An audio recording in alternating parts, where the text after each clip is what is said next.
What if Rimuru, we are pirates? One Piece X Tensura by KyleBayan. Wealth, fame, power. Gol D Roger, the king of the pirates, obtained this and everything else the world had to offer, and his dying words drove countless souls to the sea, marking the beginning of the great pirate era. Join Monkey D. Luffy, a boy who ate the gum-gum fruit, and his twin sister Monkey D. Rimuru, a girl who ate the slime fruit on their adventure across the sea to search for the One Piece. Chapter 12. Lurking in the Jungle. Following Usopp and Nami.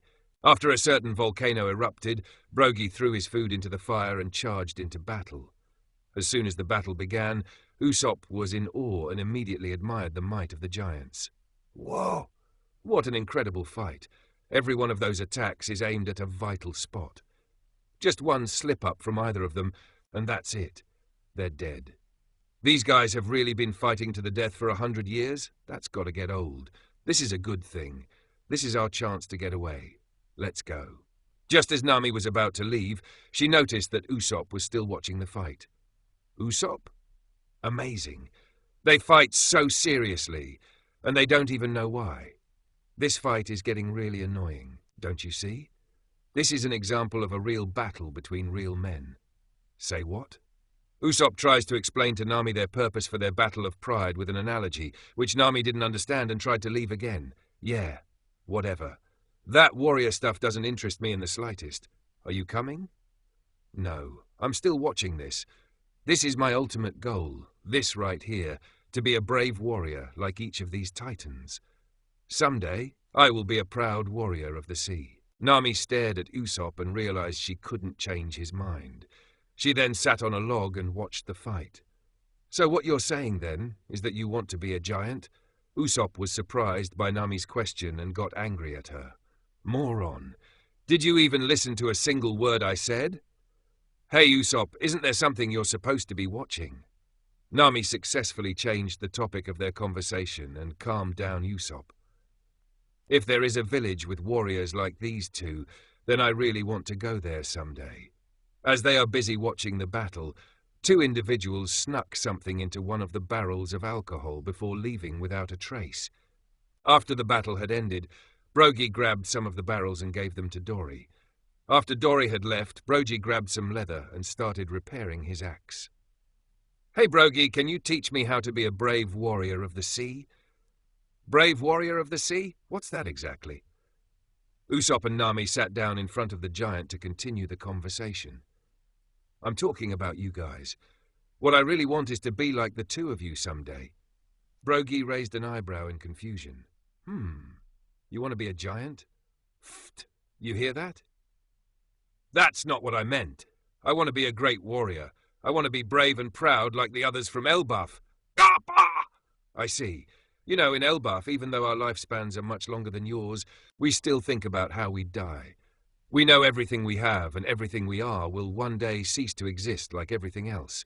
But it is worth it to die as a true warrior of Elbaf without sacrificing our pride. That is what we call dying with honor. To die with such a great death will be an everlasting treasure. It's what we seek in Elbaf.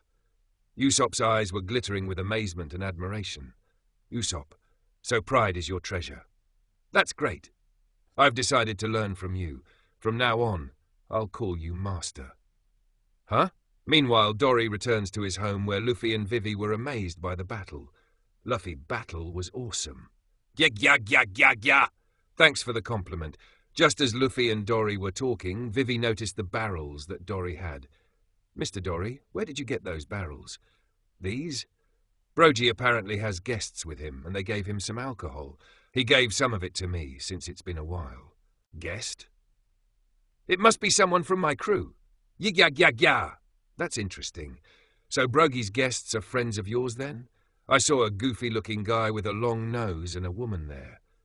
That's Usopp and Nami. They said they weren't going to get off the ship. I guess they wanted an adventure after all. If they're your friends, then I can thank you two for these tasty refreshments. Dory opened a barrel and drank the contents. So tell us, Dory, does it really take a year for the log to reset on this island? Yes. Didn't you notice the mountain of skeletons that are lying around here? I guess it's hard not to.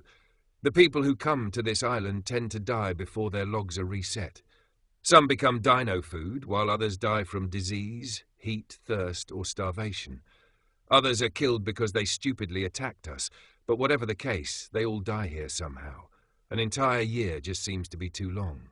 So far, no human has survived here for a few years. Upon hearing Dory's explanation, Vivi is starting to feel desperate. Vivi, what are we going to do? Even if we could make it to Alabaster, we can't stay here for a year. Who knows what could happen by then? My country could be lost. She's right. I'll get bored here in a year. Isn't there anything we could do about it, old man? Dory puts down a barrel and begins thinking. We do have an eternal pose here, but its magnetism is to our home village on Elbaf. Basically, this eternal pose is what Brogy and I were fighting for in our duels this entire time. Of course, you can try to take it by force, but you'd have to fight us for it. That's not going to work. Elbaf isn't where we're trying to get to. We just want to get to the island right after this one. Yes, we must stay on the route that leads us to my home, otherwise there's no point. Yeah, maybe you could try sailing for it randomly. You may get there eventually if you're really lucky. Maybe so, ha! We may actually, yeah! Now that I think about it, someone did leave the island once before their log had reset 50 years ago. Luffy. What happened to them? How should I know that? I'm sure they were able to get to the next island after that. That must be it.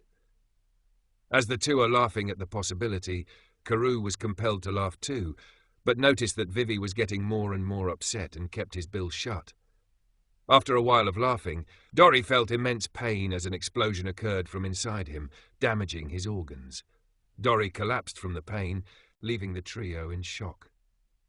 Dory! Quack! Old giant guy! What's going on? That was the same alcohol we have with us on the ship, right? Why did it explode? It blew up in his stomach. The other giant must have booby-trapped it. Luffy got angry at Vivi's guess. Hold it! Were you even watching them?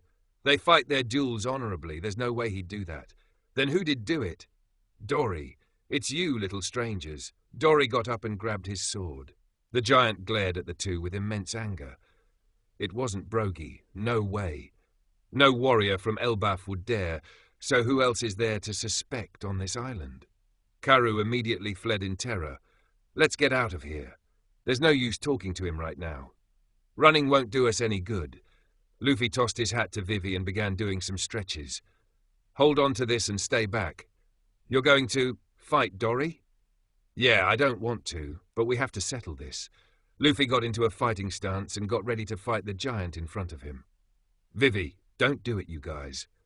Dory, please just listen to us. I promise we don't know anything about the explosion, and you aren't in any shape to fight, so please stop. Why should I believe you liars? Dory raised his sword and tried to cut Luffy, but it missed. Luffy ran up Dory's sword and then leaped into the air with his arm stretched out. Luffy. Gum Gum. Dory swatted Luffy away, interrupting Luffy's attack. Dory attempted to cut Luffy once more, but Luffy quickly reached out and grabbed a tree to get out of the way. Gum Gum Rocket! Dory-ark! Luffy slingshot himself toward the injured giant and crashed into Dory's stomach. Dory quickly stepped on Luffy while holding his gut in pain. I see. You've eaten a devil fruit. It seems I underestimated you. Dory collapsed from the immense pain and fell unconscious. Vivi ran to check if Luffy was still alive. Luffy, are you all right? I'm fine. How is he? He should be all right.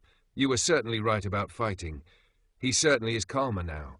Well, I'm not. The old guy is right about one thing. The other giant wouldn't do anything like this, and I know my friends won't do it either. They aren't like that. Yeah, but who? There must be someone else on the island. Following Rimuru, who is currently eating lunch on a boulder somewhere on the island.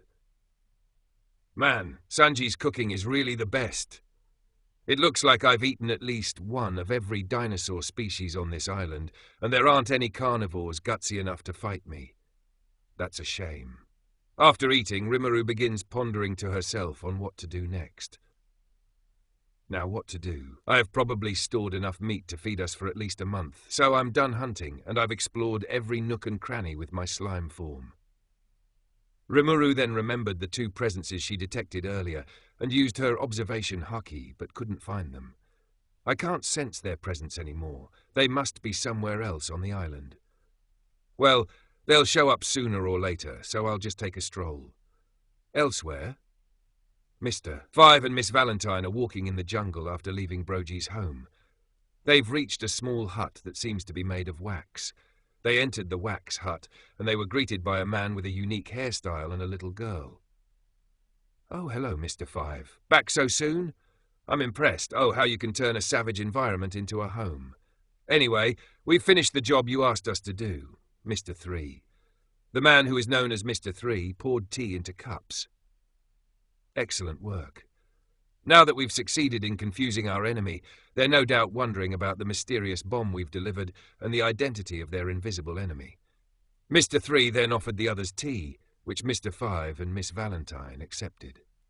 Mr. 3, our first target is the long-bearded giant Dory. I know, of course, it's impossible to finish him off, but the damage done to his stomach must have been considerable.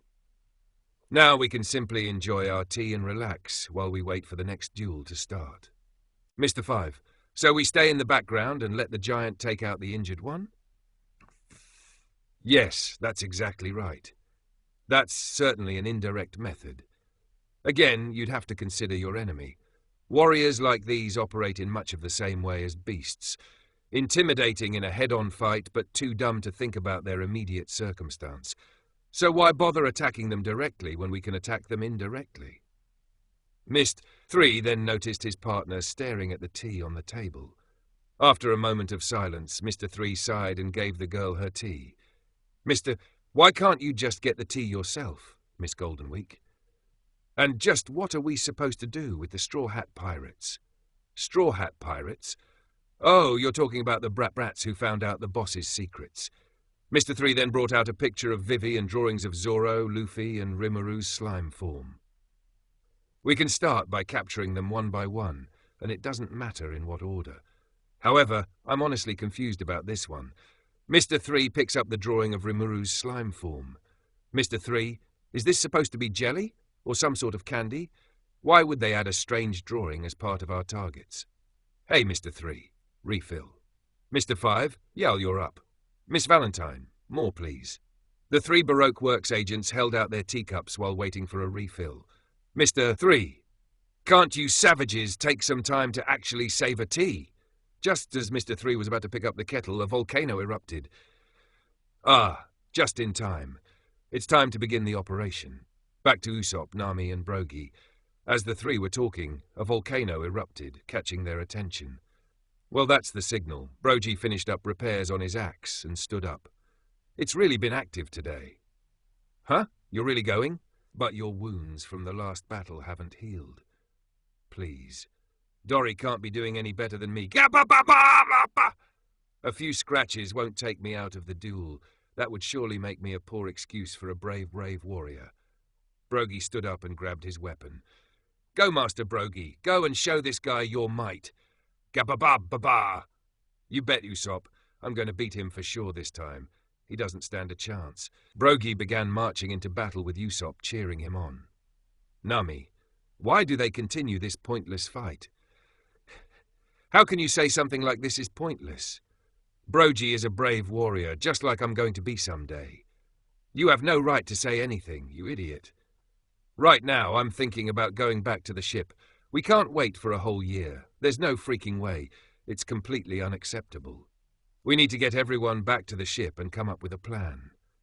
Nami tried to leave again, but Usopp stopped her. Now, hold on a second. I, for one, don't think we stand a chance in a fight against dinosaurs. Going through the jungle in order to get back to the Merry won't do us any good if we get killed on the way, will it? Nami, what happened to all that brave warrior of the sea stuff you've been going on about? Usopp, I said that someday I would be a brave warrior of the sea. Besides, even a brave warrior has enough sense not to get themselves killed. Knowing that this isn't getting them anywhere, Nami grabbed Usopp by the bag as he was rambling about being a warrior. Yeah. For now, can you at least try to be a dependable warrior? Right? Let's go. The two began making their way into the jungle to return to the ship. Meanwhile, at Dory's home, the volcano erupted, which signals the start of the duel. Dory woke up and tried to get up, but struggled to do so. "Wait, giant guy. Don't go." "Vivi can't fight, Dory. You need to rest. You'll die if you push yourself too hard." "Dory, I will fight. I am Dory. I will fight for Elbaf's pride and die as a warrior." Dory managed to get up and grabbed the mountain behind him and lifted it up. Scared at what's about to happen, Vivi began backing off. "Whoa, he picked up that rock. That's so cool. Luffy!" Dory then proceeded to drop the mountain on top of Luffy, pinning the pirate down. "Get this rock off me now. It can't be helped now. It's been over a century since we started the battle, this duel, injured or not. I cannot allow myself to run away from this fight. To do so is to run away from the title of warrior, and if I am no longer a warrior of Elbaf, then I would no longer know who I am." Dory picked up his sword, then glanced at the two and apologized to them for suspecting them. Luffy began flailing and punching to escape the rock, pinning him to the ground. Dory began walking into battle while ignoring their plea to not fight. Eventually, he is now face to face with his opponent. Dory, how was your drink? It hits the spot, didn't it?" Dory got into a battle stance to hide his weakness. Dory, yes. It tasted almost godly. "Well, I'm glad that you enjoyed it. Let's go." The two began fighting. Despite being in a weakened state, Dory was able to hold his own, though it will not last for long.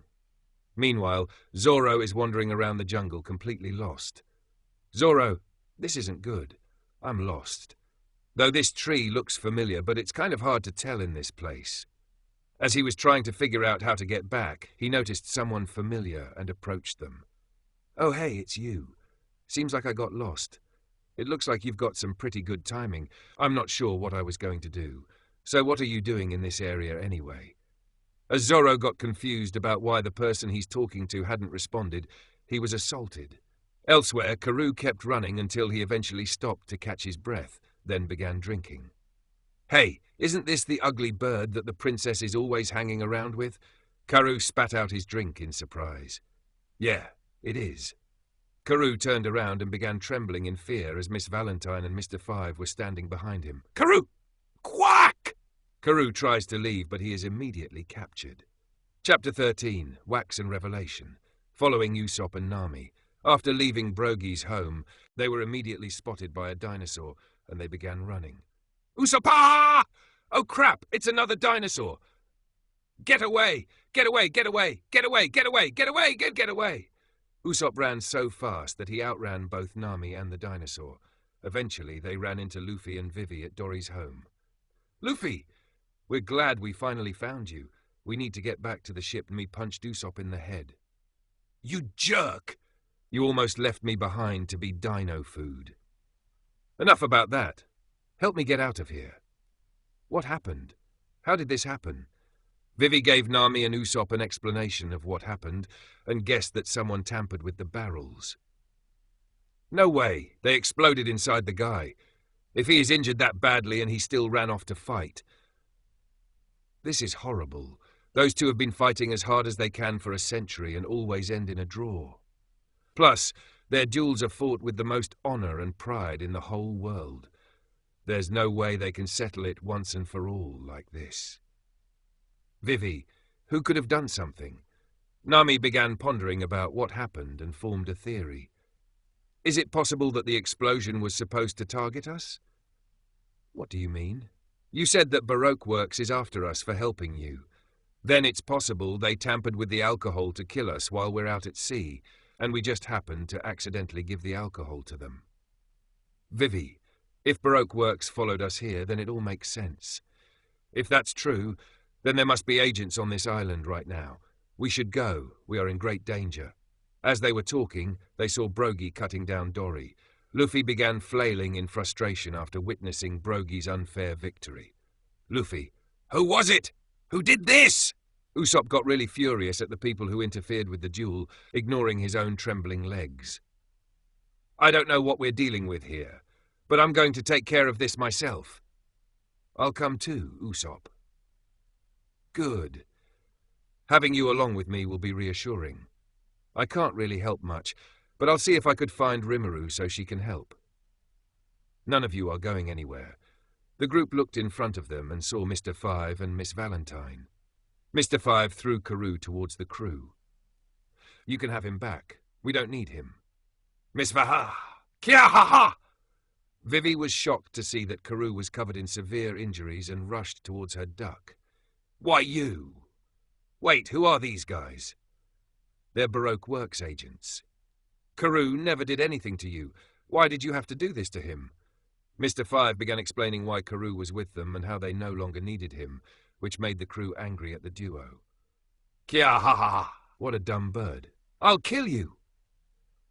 And were you the ones who planted the bomb in Dory's drink? Mr. Five glanced at Usopp and Nami. Yeah, that's us. Who are those two? Are they on the list?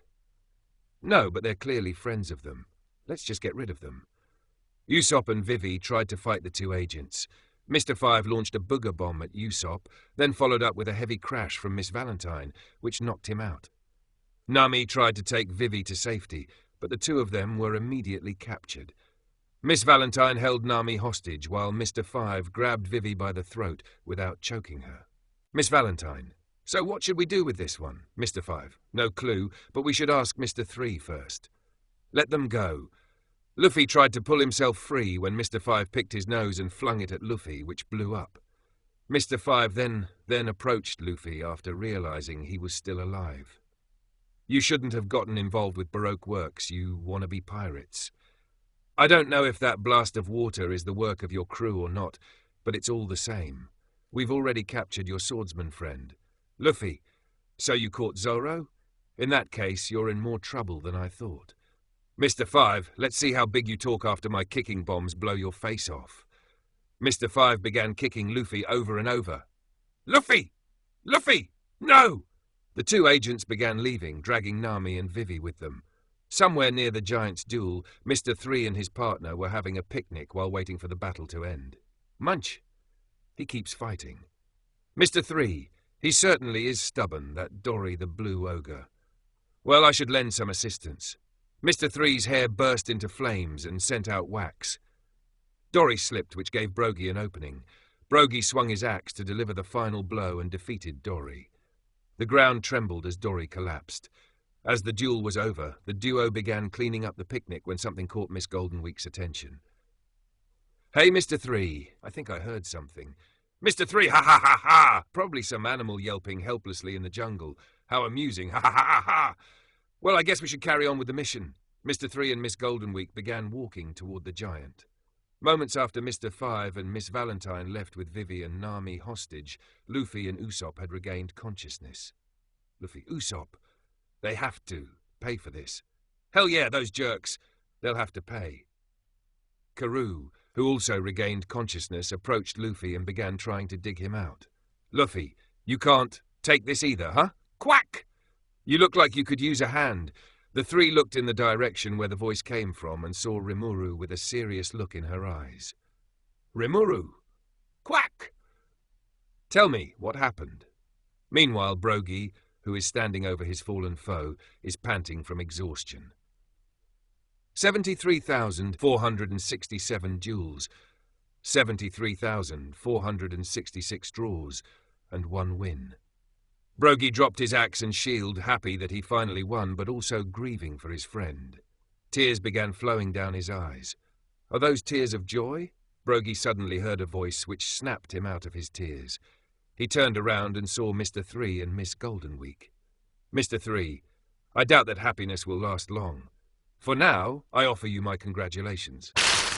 Did you say happiness? You know nothing. Who are you, little man? Mr. Three. You may call me Mr. Three. It's a code name which is necessary in my line of work. I'm an artist of sorts. Mr. Three then gestured to his partner, who was setting up another picnic. And this is my assistant. All the best artists require assistants, you see. Her code name is Miss Goldenweek. I tell you all this because I've already caught you in one of my artworks. Brogy glanced down and realized his legs were stuck in wax. Huh? What? What have you done to me? Brogy tries to break free, but he is unable to break the unusually strong wax. As Brogy kept trying to free himself, the wax below his feet softened up, causing him to slip and fall. Mr. 3 quickly took initiative and restrained the giant. "What's happening? Tell me! What's happening?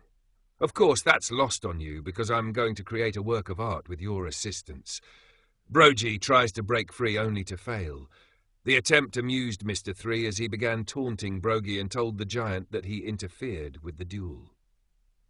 "The bounties placed on your heads long ago remain in place to this day. You both are worth 200 million berries.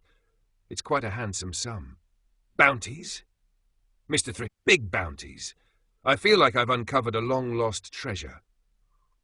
"So that's what you're after here." Mr. 3 looked behind him and saw Mr. 5 and Miss Valentine, who had captured Vivian Nami. "Here's the girl. It's about time. I was positively sick of waiting.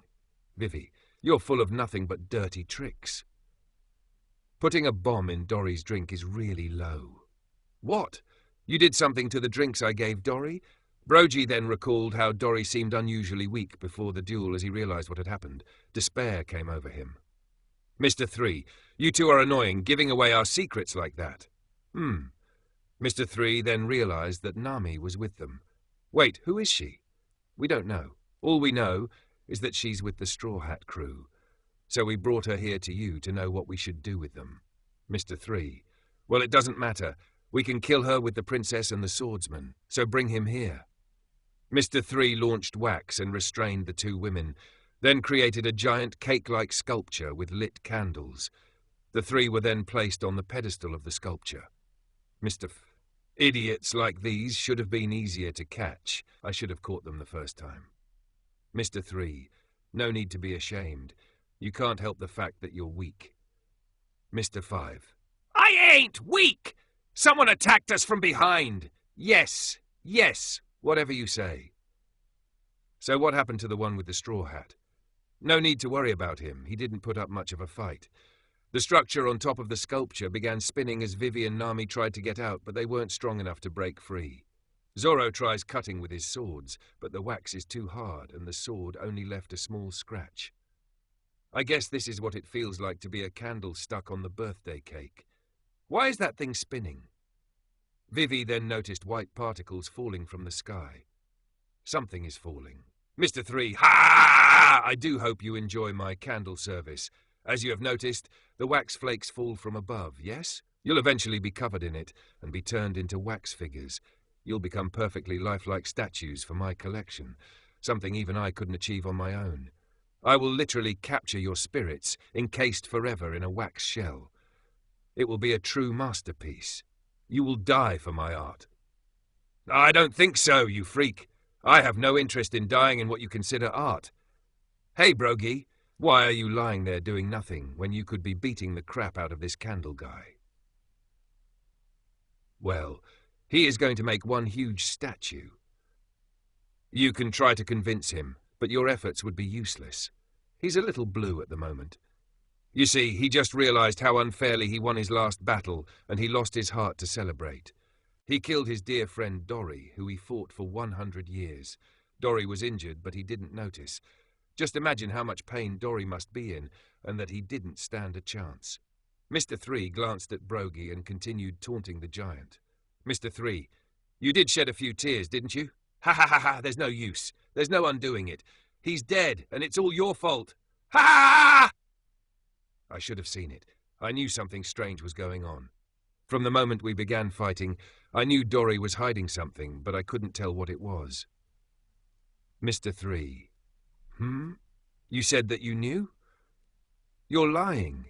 If you knew something was wrong, then why didn't you stop the fight? Why didn't you give him a chance to rest? I don't see a thread of pity after you cut him down. You know nothing about our noble duels. Someone like you would never understand my tears. What do you know about the way of Elbaf? Do you think I would shame a warrior who hid the fact he was weakened so that he could continue the fight? Only a truly great warrior would go to such lengths, and such a man should not be addressed with such pity. Mr. 3 was startled by Brogy's fury. "Brogy, now I know what really happened, and I must do something about it.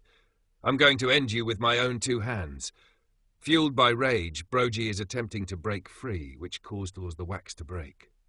Brogy, that is the least I could do for Dory. He was a great warrior and my dear friend. As Brogy was about to get up, Mr. Five flung his booger, which blew up in Brogy's face and stunned him. Mr. Five, his chattering is getting on my nerves. Mr. Five flung more explosive boogers at Brogy until he fell once more. "Vivi! Brogy!" Mr. Three sighed in relief and calmed down. "Ka-ha-ha! Big fool! It seems I miscalculated. I forgot how freakishly strong the giant race is. It looks like I'm going to have to add a bit more to your restraints." Mr. Three's hair bursts into flames and his arm turns into wax. Mr. Three, "Wax, wax, handcuffs!" Mr. Three launched a wave of wax at Brogy, which reshaped into stronger and painful restraints, causing the giant to wail in pain. "It will be tough for you to move now, won't it?" "Ha! You really are despicable. Now let's make these candles spin faster. It's time to turn these people into beautiful wax statues. Ha! The top part of the sculpture began spinning faster, causing more wax flakes to fall. My lungs are starting to hurt. Wax is starting to fill my lungs. At this rate, he's going to turn us into wax from the inside out. Mr. Three, "Ha! That's it. Make it look like you're in as much pain as possible. It's perfect. Expressions of agony are what I seek in my art. The finished product will be splendid. You must die filled with terror. This is what you call art, you creepy, weird-haired freak. You guys are going to regret this. You're going to pay for what you did to Brogy and Dory and what you're trying to do to us. Mr. Three, go ahead and scream all you want, little girl. No one can help you now. I don't want to die like this. My body is starting to turn stiff. Zoro, do something." Zoro, who stayed silent throughout the exchange, glanced at Brogy. "Hey, giant, you can still move, can you?" "Well, so can I." Zoro then drew both his swords with a grin. "I say we take them out together. What do you think?" Everyone looked at Zoro with surprise and confusion at what he meant. "Hold on a sec. What are you doing? Wait, are you... Yeah. Quit messing around. You're not going to cut your own legs off." "I'm not messing around at all. It's the only way we can get out of this situation. Are you in or out? Are you insane? No way. Even if you get down, you won't get far without legs. There's no way to know for sure until we try. So you're saying you'd rather sit here and die? Why should we make it easier for those guys to kill us? Dying without making a struggle doesn't make you less dead, right?" "Mr. Five, the girl is right. He is insane. He's bluffing. There's no way anyone is as crazy as that. He's just trying to act tough, so his friends won't feel bad." "All right, I'm in. Let's cut them to pieces." Everyone is taken aback by how the two are willing to lose their limbs just to fight. Nami, you're not serious about this, are you? How do you plan on fighting them afterward?" "Who knows, but I plan to win." "Mr. Three, who are these people? They're completely nuts. What kind of man is he? Why do I feel like I've seen that look somewhere before?" Just as Vivi is wondering where she saw the look on Zoro's face before, she remembered Igaram made the same face before he died. After stealing her nerves, she looked at Zoro with determination. "Vivi, wait! I'll fight with you!" "You what? Good! Get ready! Let's go!" "There's no need for that, you guys." Zoro and Brogy stopped and looked at the owner of the voice and got surprised. Everyone looked in the direction of the voice and saw Rimuru, Usopp, Karoo, and Luffy. Rimuru, Luffy, Usopp, Karoo. Why don't you guys sit back for a while? Luffy and I will take care of these guys. You guys are going to pay. Don't worry, Brogy. We're here to pick up where you left off. Quack! Thank you, Usopp. Beat them up beyond recognition. Show them who's boss. Trust us. We're going to. The 4 Baroque Works agents flinched at Rimuru's glare. Mr. Three, I don't know who you 4 are, but if you think you can take us on, then you're surely mistaken. Luffy and Rimuru looked at Mr. Three in confusion. Luffy, is that your hair? Shut up! Dude, your hair is on fire! Hush you! Quick, destroy this pillar or we'll turn into wax statues. Usopp, Roo, you two take care of that and be careful not to stay near the structure. Right, Usopp, the brave warrior of the sea and his trusty companion are on it. Quack! Usopp got on Karoo and ran away from the fight. As Luffy and Rimuru were about to face off against their opponents, Zoro posed. Nami Zoro, why are you standing like that? If I'm going to be a statue, I prefer this pose. This is no time to be playing around. Who said anything about playing? Hey, short guy, is that all the fight you got left in ya? Yeah, I think I have to let someone else take over from here. All right. So if you want to die in a cool pose, Nami, then you'd better hurry up. I got other things to worry about. Mr. Bushido, could you please take this a little more seriously? Hey, your pose could use a little work too, you know. Shut up about the posing already. Vivi got confused on why they started bickering and then began observing the fight that's about to occur in front of them. Bored with what was happening, Miss Goldenweek set up a picnic and began eating snacks, then pointed at the trio caught in wax. They don't seem to be terribly worried about what's happening to them. Mr. 3. And you don't seem worried about making sure it happens, Miss Goldenweek. Mr. 3 glanced at the bickering trio and was beginning to be irritated. Mr. 3, they're acting so careless like this for no other reason but to mock us. This is very annoying. They've been acting this way ever since they showed up, of course. Mr. 3 glanced at Luffy and Rimuru. The one with the straw hat doesn't seem very reliable, but the new girl is a complete mystery, and she at least looks more dangerous than the straw hat. Mr. 5, Mr. 3. We'd be happy to take care of the straw hat pest. Mr. 3, take care of him? Please don't be ridiculous. I sent you to take care of him once before, yet he's still here. It's clear that neither of you can handle him. You two can deal with the girl, if you're up to it, that is. It looks like our opponents have been decided. Yeah, everyone got into a battle stance, waiting for someone to make the first move. Meanwhile, somewhere on the island, Sanji returns to the ship after failing to catch another target. After a while of waiting, Sanji is starting to get worried. Sanji, no one has come back yet. This island is crazy. Anything can happen to Rimuru, Nami, Vivi, and the others, which means cooking this lizard would have to take a while. Sanji began walking through the jungle to look for the girls. After getting attacked by a saber-toothed tiger, which Sanji had beaten up, his search had gotten faster as he used the beast as a mount. Hey, beautiful ladies! If you can hear me, please just say something. After a while of wandering, he stumbled upon Mr. 3's wax hut. That's strange. What's this? Chapter 14, Jurassic Rumble, call from a warlord. Luffy and Rimuru are in a standoff against 4 Baroque works agents. The twin captains made a battle stance, waiting for someone to make the first move. Mr. 3, candle lock! Rimuru, water blast. Mr. 3 launched a wave of wax towards Luffy, but it was intercepted by Rimuru's water blast. Don't let him catch you, Luffy. Got it. Mr. 5 and Miss Valentine looked at Rimuru with surprise and anger. So it was you who got in our way. Yeah, I am. You're going to pay for that. Enough of this. Wax, wax, harpoon. Mr. 3 threw a wax harpoon at the twins. Luffy reached out and grabbed Brogy's helmet to get out of the way. Rimuru sidestepped and ran into the jungle. Mr. 5, come on, Miss Valentine! Right behind you! The 2 agents ran after Rimuru, leaving Luffy, Usopp, and Karoo to deal with the 2 that remained. Luffy stretched his arms behind him. Gum gum, Mr. 3. Candle wall! Bazooka! Mr. 3 created a wall of wax and blocked Luffy's attack. Candle lock! Mr. 3 attempted to trap Luffy, but he dodged. As Luffy dodged Mr. 3's attack, he let him cover his fist in wax. Ha! I got a mallet! Luffy stretched his arm to prepare his attack. Gum gum mallet. Mr. 3 candle wall. Mr. 3 created another wall to block Luffy's attack, but the wall and the wax mallet broke as Luffy's fist went right through and hit Mr. 3. The force of the blow was so strong that Mr. 3 was sent crashing into the jungle. Nami, Luffy, hurry up and break this thing before we die here. No. Quit joking around and hurry. No. Quit being an idiot. Now is not the time. Please, just do it. Not now. I just don't feel like saving you. As Luffy is mysteriously refusing to help, Usopp and Karoo, who were put in charge to free the others, began wondering why Luffy wasn't doing anything. What's going on here? What's wrong with him?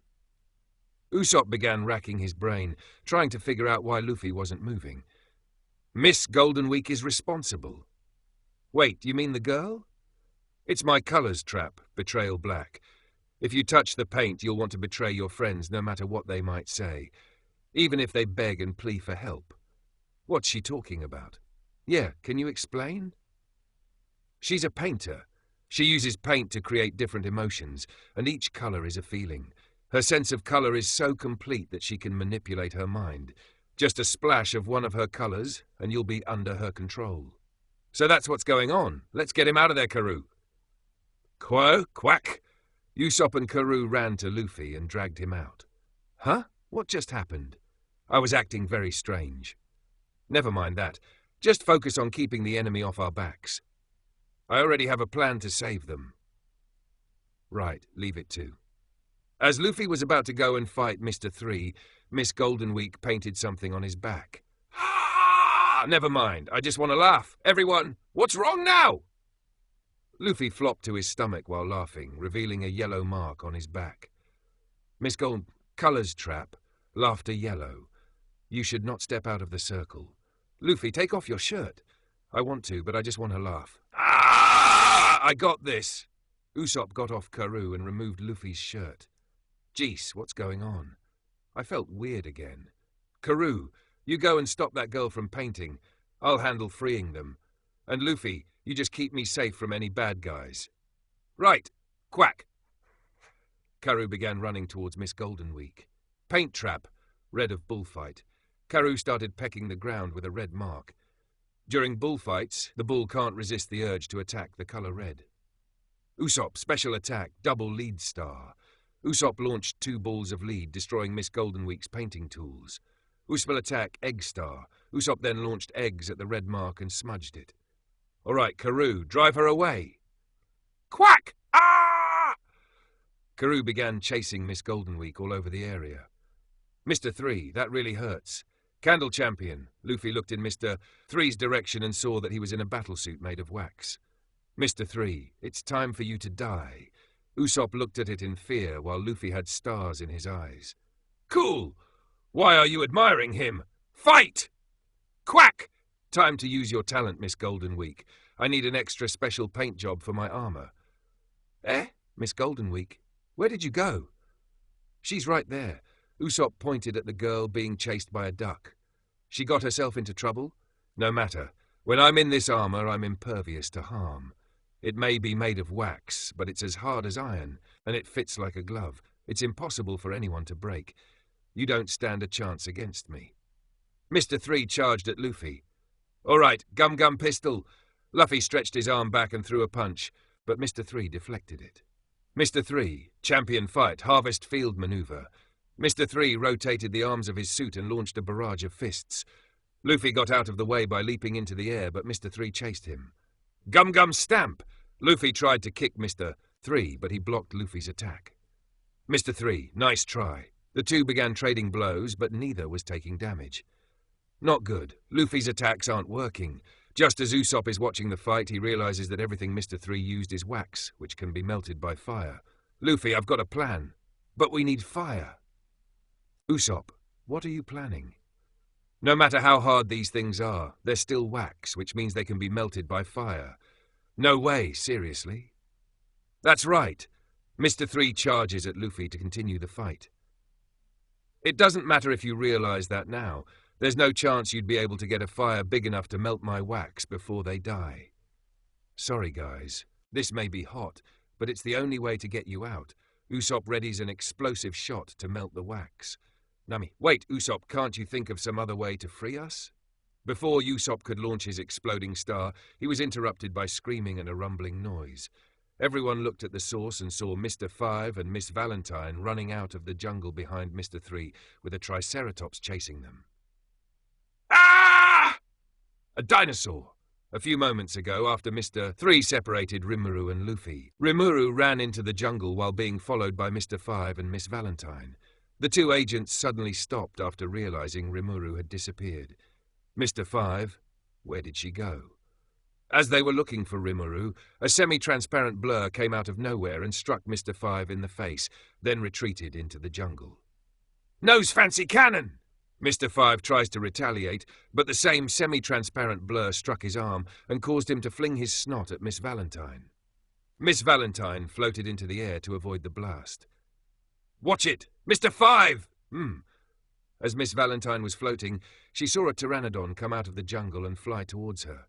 "Miss Valentine, I don't have time to play with you. 10,000-kilogram press." Miss Valentine began rapidly falling to kill the creature. Suddenly, out of nowhere, the pteranodon turned into slime and became a T-Rex. "Miss Rimuru, in the form of a T-Rex, opened her mouth to chomp on Miss Valentine. Miss Valentine reduced her weight and used her parasol to stop her descent. Rimuru twisted her body and smacked Miss Valentine with her tail, sending the Baroque Works agent crashing down towards her partner. "Mr. Five, what was that?" Rimuru landed directly in front of the two, still in the form of a T-Rex. "Roar! Mr. Five, ah!" Surprised by Rimuru's sudden appearance and shocked at what happened, Mr. Five and Miss Valentine ran away. What the heck just happened?" "No clue, but we have to deal with this." Mr. Five pulled out a pistol from his jacket. "This seems like the perfect opportunity to use this little beauty, and when I shoot from this, the bullets are invisible." Mr. Five blew into the cylinder, then aimed his gun at Rimuru and pulled the trigger. "Breeze breath bomb!" Multiple shots were fired, hitting Rimuru directly with multiple explosions. The two stopped, thinking it was over, only for Rimuru to charge at them through the smoke as a triceratops. Rimuru swung her head and knocked the two into the air. It didn't work. The two crashed into the ground, but kept running as Rimuru was still charging at them. They kept running until they went back to the clearing. Usopp, "Ah! A dinosaur!" "Let's try this combo." Rimuru's body began crackling with electricity and began speeding up. Electric charge! Rimuru smashed into the two agents, then crashed into Mr. Three's wax champion. She then flung all three of them into the spinning wax structure, pulverizing it to pieces. Rimuru then noticed that the others weren't freed yet and glanced at Usopp. Usopp flinched, not realizing the dinosaur staring at him was Rimuru. "You still haven't freed them yet?" "Wait, Rimuru, is that you?" "Yeah." Rimuru transformed back to human. Usopp gave a sigh of relief. "Usopp, can't you free them already?" Usopp, "Right. Now you guys might get singed, but I'm sure Rimuru has water with her." "I see, you're planning on using fire to melt the wax." "That's right." Rimuru then glanced at Luffy. "Hey Luffy, your bad guy is getting away." Luffy glanced at Mr. Three, who began running into the jungle with Miss Golden Week. "Curse you, you uncultured pirates. You've ruined my precious artwork. You'll pay for this. You're not getting away with what you've done. Bird guy, let's go." "Quack! Quack!" Real men don't interfere with someone else's fight. Luffy and Karoo began chasing the two agents while Usopp began wrapping rope along the structure. Usopp then lit the rope and melted the wax. Vivi, Nami and Zoro jumped out of the flames and then got drenched in water by Rimuru. "Could you have thought of another plan? My shirt is burned by the fire." "You're being really picky here, don't you think? Aren't you at least a little bit grateful?" "You've got a point there. Thanks.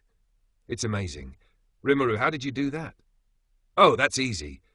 I ate a bunch of dinosaurs and combined the Triceratops with an electric eel to do that. It's about as easy as just using a bat's wings in my human form." "That's quite an interesting devil fruit you got there." Brogy got up and sat down. "Thanks. How are you holding up?" "I'm fine."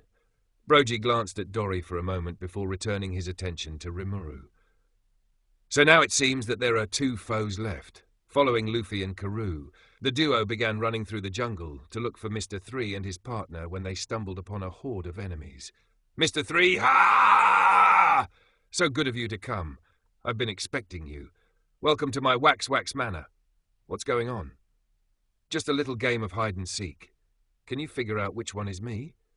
It seems like your long-nosed friend broke Miss Golden Week's painting tools, but luckily she has some spares." As Mr. Three began monologuing about being smarter to taunt Luffy, Karoo began looking around to figure out where Mr. Three's voice was coming from.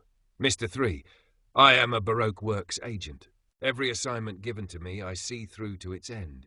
So if you think you can take me, then step forward. Ha!" That's right.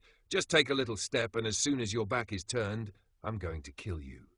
As Karoo was getting concerned, Luffy reeled his leg back. Luffy, gum gum stamp. Luffy's leg stretched and managed to find the real Mr. 3 by kicking him in the face. Mr. 3, how did you know that this is where I was? Mr. 3 collapsed. Instinct. Karoo then noticed Miss Goldenweek sneaking off and charged at her. Meanwhile, inside Mr. 3's wax hut, Sanji made himself some tea and took a sip. Earl Grey is a perfect addition to the afternoon. What am I doing? I shouldn't be sitting here relaxed and casually sipping tea without a care in the world. Nami, Vivi, Rimuru, and the others could be waiting out there right now for my help. Sanji stood up from his seat and put down his tea. I am still curious about one thing. What's a nice, relaxing place like this doing in the middle of an ancient jungle? As Sanji was about to leave, he heard the sound of a ringing transponder snail. Curious about who was calling, he picked up the snail and answered. Yeah, hello. You've reached the Crap Cafe. Can I take your order? You can quit fooling around now, jackass. Now then, your report is a little bit late, don't you think? Huh? My report, you say? And to whom am I exactly speaking? Me. Mr. Zero. Recognizing the code name, Sanji immediately knew he was speaking to Crocodile, one of the 7 warlords. It's been a long time since I've issued an order, Mr. 3. What's happening on that island? Sanji then figured out the owner of the hut was a Baroque works agent and became worried about the others. Hey, are you going to answer me? When I ask a question, I expect an answer. Have you eliminated Princess Vivi and the Straw Hats as you were ordered? Sanji then decided to pretend to be Mr. 3. Oh yeah, the mission was successful. I eliminated all those pesky brats like you told me. Your secret is completely protected, so there's no need to keep going after them anymore. Crocodile. I see. So, as we speak, the Unluckies are headed your way in order to confirm your success in your mission and to deliver a certain package. Sanji, the Unluckies, of course. And the package? Crocodile. It's an eternal pose that will point you to Alabasta. Once that arrives, you and Miss Goldenweek will head for Alabasta. It's time to go to the next phase of the plan. We're about to begin our most important operation to date. Details will follow after you reach Alabasta. Wait for my orders. Just as Crocodile finished speaking, Sanji noticed an otter and a bird standing on the window next to him. What are those? The 2 animals then attacked Sanji, which forced him to retaliate. After the fight was over, Crocodile overheard the battle through the snail. Mr. 3. What was that? Answer me, Mr. 3. Oh, it's nothing. It's just that damn Straw Hat was still alive. It's okay, though. I made sure to finish him off real good. There's no need to worry. What do you mean he's still alive? I believed just a moment ago that your mission was completed successfully. Is that correct? Yes, it is what I said. I mean, I absolutely thought it was completed then, but that Straw Hat guy was a lot tougher than you'd expect. So let me see if I understand. The report you gave me was a complete lie? Well, yeah. When you put it that way, I guess the report wasn't the truth. But now I've gotten rid of that Straw Hat for sure this time, so there's no need for you to send someone else after him and the others. Very well. Take the pose and head straight for Alabasta immediately. Do you understand me? We'll have no more radio contact from now on, understand? Yes, sir. Crocodile. The Marines could catch on to what we're doing. Then it will be most unfortunate. From this point on, all my orders will be sent via letter, following the usual protocols. That will be all, Mr. 3. Good luck on your mission. After the call ended, Sanji got up and began leaving. Sanji, well, he finally hung up. I wonder who these guys are. They sure are funny looking. As Sanji was about to leave, he saw a log pose and realized it was an eternal pose to Alabasta. Back to Rimuru and the others. After defeating Mr. 3 and his partner, Luffy and Karoo returned to the group to see that Brogy had created a river with his tears. Luffy, look at that! His tears are making a rainbow. His tears are practically a waterfall. So sad. Master Brogy. While Brogy was crying, Rimuru noticed Dory's fingers twitch. Hey, look! The other guy is still alive! Dory got up, which shocked everyone, especially Brogy. Dory, how are you alive? I must have lost consciousness. How are you still alive? If I had to guess, it's the weapons. The girl is right. Our weapons must have gone dull after all our fighting. That's a relief. It's a miracle, really. Brogy gave Dory an embrace, happy to know that he didn't kill his friend because of an unfair advantage. Brogy, could you let go? I'm a little sore here. I'm so glad you're still alive, Dory. It's a miracle! Barry! Come on, this wasn't a miracle. The fact that those weapons are still intact after a century of fighting is the real miracle. They should be scrapped by now. I'm surprised they lasted this long. What a wonderful day this was! Thank you, God of Elbaf. Dory. Oh, is that true, Brogy? You're saying that fighting while I was injured, cutting me down and knocking me out was all wonderful? Don't be an idiot, Dory. That's not what I'm saying, and you know it. The two giants began playfully punching each other until it started to annoy each other, and they both stood up. Try doing that again and see how far you get. Oh, yeah! I can take you down in a heartbeat. Before they could continue, they were blasted in the face with water. Huh? All right, knock it off, you two. You both are in no shape to fight. Rimuru turned both her arms to slime and began stacking barrels. Why don't you two calm down and have a drink? Rimuru then brought out another barrel and a bunch of mugs. We can celebrate our victory against Baroque Works instead. Yeah, we can have a party.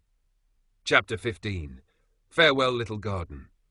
After defeating the Baroque Works agents, everyone went to Dory's home for a drinking party, where Brogy explained what Mr. 3 had told him. Jory gyag. We've been fighting for so long, we completely forgot about the bounties on our heads, since it has been such a long time. But I'm the reason why Baroque Works came here in the first place. It's my fault. Nami began pinching Vivi's cheek. Oh! None of that anymore. That's right. There's no need to be the Princess of Doom and Gloom. Nobody's blaming you. Yeah, come on, Vivi. Don't be so sad. Cheers. While everyone was drinking, Nami felt an itch on her stomach. What's wrong with you? It's nothing, just a bug bite. All right. I still can't believe we have to wait for a whole year for the log to reset. I know. It's definitely something we should be worried about. All of you saved us from those other guys, so if we can, we would really like to return the favor. Well, maybe you guys can do something about our log pose so we won't be stuck here. I'm afraid that the log pose is something we can't help. Oh well, we could always sail in a random direction. Rimuru then noticed Sanji frolicking towards them and waved at him. Hey, Sanji! Captain Rimuru, Nami de Vivi, my love, and you guys.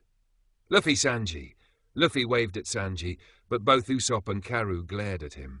You're all still okay. I'm so happy. Happy that you lovely women are all right. Of course he's happy. That useless jerk. He showed up after we had taken care of everything. Sanji skipped towards the three women, completely ignoring Usopp and Karoo. He suddenly stopped when he noticed Dory and Brogy. Ah! What the hell is going on? Is one of you guys Mr. 3? Wait, how did you know that guy? Yeah, tell us. Sanji glanced at Nami and then started ogling her. Ooh, Nami, you look absolutely lovely in that outfit. Say that again, Sanjin. Now, Nami. If you stand there dressed like that, you'll catch a cold. Here, take my coat. Oh, thank you. Sanji took off his coat and covered Nami, then sat on a log. So how do you know Mr. 3? Well, I just finished speaking with that Mr. 0 guy over a transponder snail which belonged to someone he called Mr. 3. That makes sense. Did you really? Yeah. He thought I was Mr. 3, so I let him believe it. Since I had him on the line, I figured I'd tell him we are all dead. So he thinks he doesn't have to send people after us anymore. Rimuru started playfully slapping Sanji's back. Great thinking, Sanji. That was a really smart move. Thank you for the compliment, Captain. So you're saying that we are finally free of people chasing us now, but we can't go anywhere anyway? Why? Is there something we need to take care of here? That's a real shame after I managed to get my hands on this thing. Sanji brought out an eternal pose to Alabasta, shocking everyone as their jaws dropped to the ground. What? Luffy, an eternal pose to Alabasta. All right. Everyone began celebrating, and Rimuru gave Sanji a playful punch. Good job. You really outdid yourself this time, Sanji. It was my pleasure, Rimuru. Vivi then hugged Sanji. Thank you, Sanji. Thank you. I was getting really worried. Thank you. Don't mention it. I'm happy to do it for you, Vivi. Sanji was in a state of total bliss. Luffy raised his mug. All right, everyone. Let's have a drinking party. Aren't we already doing a drinking party? We don't have time for another party. Nami then glanced at Rimuru and Luffy. Come on. We don't have time to be sitting here. Lighten up, Nami. We should at least finish this one barrel. Fine. Zoro stood up and began walking to the jungle. Hey, Zoro. Did you forget about our hunting contest? Nope. Hate to tell you this, but we both lost. The volcano we used as a mark went off a while ago, so it's a draw. Dory and Brogy overheard Sanji and Zoro's talk and felt a sense of familiarity. Hunting contest? Something about that sounds familiar somehow. Hey! Giant old guys! Luffy snapped the two giants out of their train of thought. It's been a lot of fun, but we gotta go. Yeah, we got a promise to keep. Of course, we can tell you need to get going. It's too bad you have to leave so soon. I hope you get to your homeland in time. Me too. Thank you. The crew began heading to the Going Merry. See ya! Try not to drink all of the booze. And try not to die anymore, okay? Quack? Master Brogy, I'm going to go visit Elbaf someday. Later, once the crew reached the Merry, Zoro raised the anchor and they travelled west. Set sail. Those two said that following this path leads to the western end of the island. Hey, Rimuru, do you have some meat on you? I have tons of dino meat stashed in my stomach. Sanji, once we reach the sea, fire up the stove. I want to try dino hamburgers. Of course, Captain Rimuru. Sounds tasty. Sanji, make some for me too. Just wait until we reach the sea. Once they saw the sea, they noticed that Dory and Brogy stood on each side of the river with their weapons in hand. A great danger still lies ahead of you. It is an obstacle that has always been here, trying to prevent people from reaching the next island. What kind of danger are they talking about?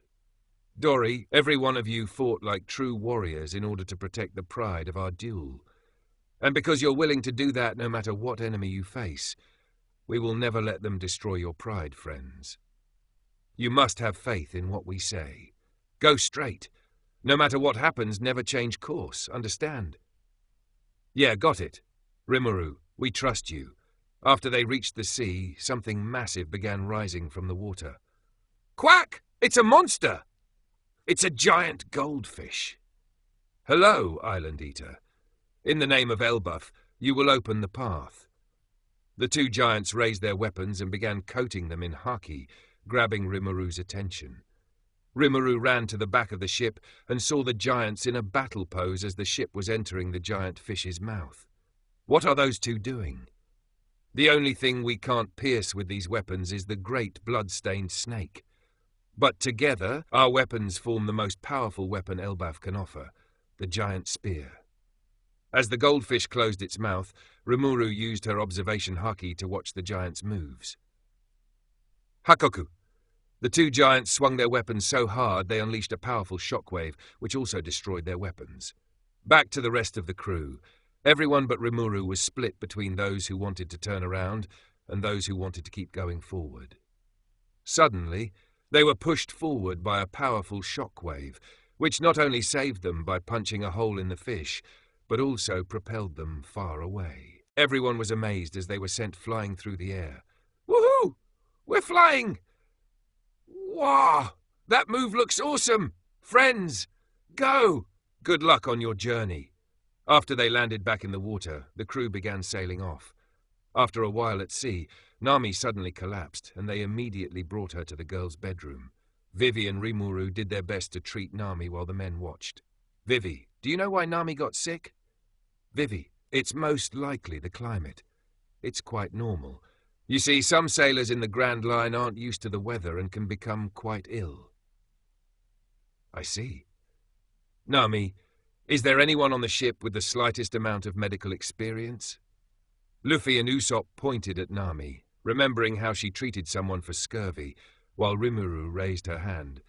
I have a little knowledge about medicine, but I doubt that it will be useful in this scenario. When you're sick, eating lots of meat always helps. Right, Sanji? Meat is protein which gives the body energy to operate properly. I can cook her something that will give her some energy, but I doubt it will help because I'm not a doctor. Besides, if my cooking made a difference, then she'd never get sick. I put 100 times more care into preparing meals for the girls than for you losers.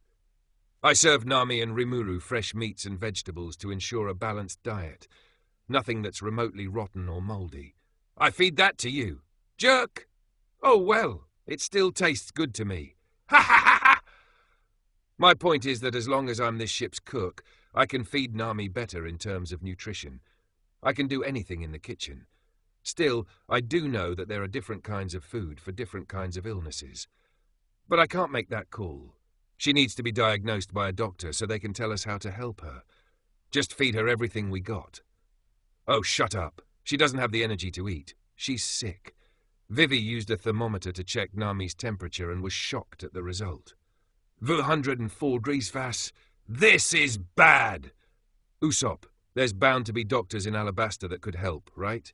How much longer till we get there? I don't know. It should be at least a week, but that's too long.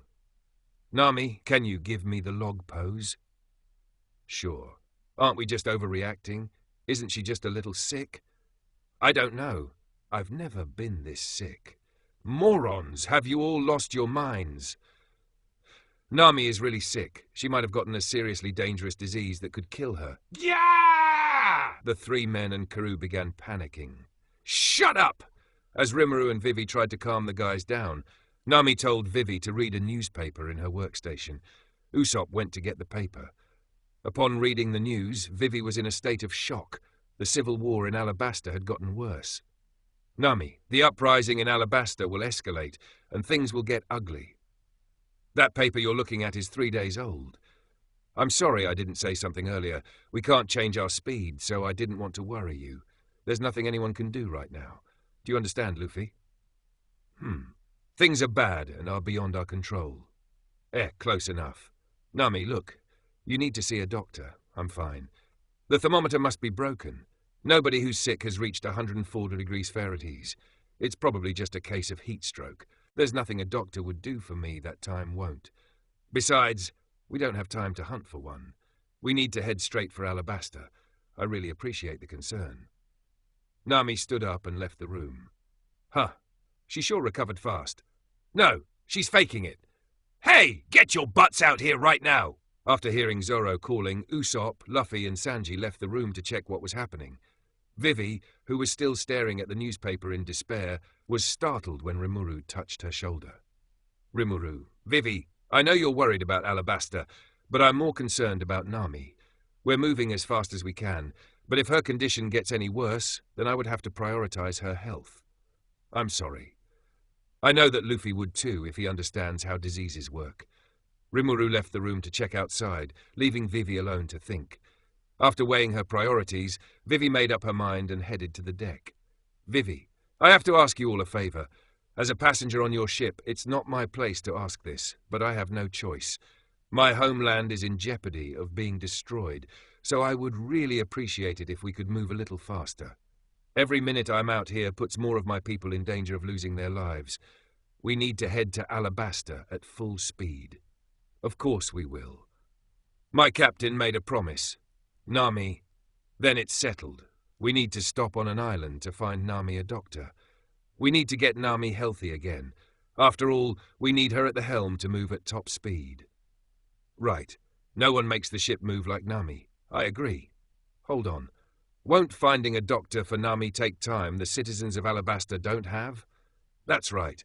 So the sooner we get Nami to a doctor, the sooner we get to Alabasta. Smart choice, but we need to take care of that first. Rimuru nonchalantly pointed at a hurricane with her thumb, causing everyone to panic. Elsewhere, a marine ship was sailing in the Grand Line. Soldier. Captain Smoker. We just intercepted a very intriguing signal. What is it? The marine soldier told Smoker about the call, which piqued the captain's interest. Tashigi! Tashigi! Tashigi, come here! Are you deaf? After being called, Tashigi hurried out of her quarters and fell on the stairs to the deck. Stop clowning around and get over here. I need you to listen to this." Tashigi looked at the marine soldier's wrist and saw a small black transponder snail. Oh, neat. A black transponder snail listening device. Listen closely. We picked up this conversation minutes ago. Tashigi went to Smoker's side, and they began listening to Sanji and Crocodile's interaction. The rest of the message is undecipherable, sir. It's a faint signal, but there are key phrases and names listed in the conversation that clearly stood out. Princess Vivi, Straw Hats, orders via letters, and Mr. Zero. Mr. Zero? Could that be a code name for somebody? If that's possible, then he could be connected to that suspicious swordsman we caught earlier. Tashigi pointed at a man tied up on deck. What did he say his name was? Mr. 11. Smoker, possibly part of a criminal organization that uses numbers for code names and sends orders via letters. Does that sound about right? Huh? Mr. Zero? Organization? I have no idea what you're going on about. Then how do you explain the letter of detailed orders we found in your pocket? Mr. 11 flinched, which caught Smoker's attention. That letter! I thought I burned it! Wait! That's not mine! That's funny, because we never actually found anything in your pocket. The man cried, realizing he just fell for a simple lie. Smoker then sat on a chair. A while back, Rimuru mentioned that she was offered to join an organization called Baroque Works. Right now, what concerns me is that they mentioned Alabaster's Princess Vivi, who is currently missing according to the reports. Excuse me for asking, but isn't Alabaster currently in the middle of a coup? I wonder if this Baroque Works and the Straw Hat Pirates could somehow be involved in the uprising. Who knows? All I know for certain is that this is the only clue we have to the Straw Hats' whereabouts. Then this means we know where we're going? Yes. I want you to contact headquarters and get an eternal pose. Yes, sir. The soldier saluted and ran inside. It's time we pay a visit to Alabaster, the Kingdom of Sand. Captain Smoker, isn't there a Vice Admiral stationed at Alabaster and the surrounding islands? Yeah. I heard she requested to be transferred to that area after she heard about the possibility of a civil war. Shouldn't we ask her for permission to enter her area? I'm sure she wouldn't mind. If there is a possibility that a crime syndicate is operating on her turf, she definitely won't mind the extra help. But, Captain Smoker! All right. I should at least contact her to let her know why we're headed there. Smoker glanced at another soldier. You there? Sir? After we've received confirmation that headquarters will send us an eternal pose, hand me a transponder snail. Yes, sir. A few moments later, the soldier returned and handed Smoker the snail. Smoker dialed a number. After a few moments, the call was answered by a feminine voice. Who is this? This is Captain Smoker. Smoker, I heard that you left your post at Logtown and now headquarters is having problems dealing with your mess. I was chasing after a criminal with an unusually high bounty, so I was only doing my job. So why are you calling me? I'm very busy at the moment. I'm calling because I am requesting permission to enter your area. Why is that? I happened to stumble upon an interesting tip. A tip? It's about a secret organization that is possibly operating in Alabaster. Might I ask how you got that information? As I mentioned, I am currently following a certain band of pirates. I happened to stumble across a suspicious individual and arrested him. I see. With the possibility of a civil war happening in Alabaster, the last thing I need is a bunch of criminals running around causing more trouble. Smoker. So do I have your permission? Yes, you have my permission, but I do need you to tell me more about the information you've got. Meet me at Rain Base once you arrive at Alabaster. Fine by me. I'll see you at Alabaster, Vice Admiral Hinata Sakaguchi.